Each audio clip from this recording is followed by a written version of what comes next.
The home gym was closed, and apparently it's been like that for the last couple of days. I only didn't realize the previous time because I went straight outside for some sprinting and some pull-ups.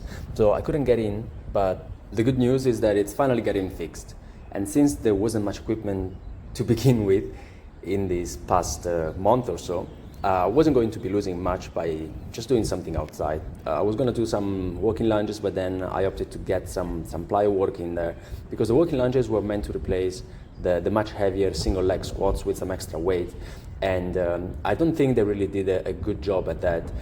Of course, I knew it wasn't going to be like that, but I just wanted to get something done unilaterally for the leg. And because I didn't have access to any weight, I thought that going high in volume for walking lunges was going to be a substitute of sorts for the time being. In here, I was getting some plyo stuff instead. So for lower reps, a bit higher intensity, since I was cycling to and from work also, I felt like getting something more explosive for a shorter period, and just to get the legs moving in a more explosive way was a good thing, since hopefully from now on I will be able to access those dumbbells and progress the single leg squats.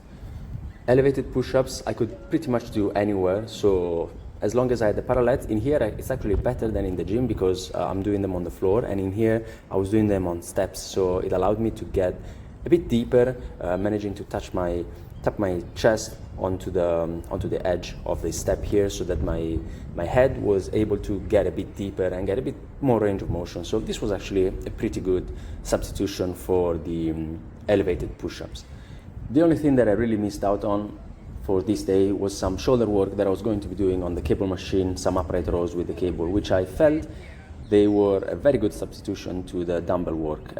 To an extent, they were probably even better in the sense that they were giving me a very continuous tension, and I might be still keeping those in and maybe alternate those with the dumbbell work. They both have place in my program, especially because what they provide is just like good volume and good safe intensity for the whole shoulder girdle. I feel like all the heads are worked, the traps are also engaged.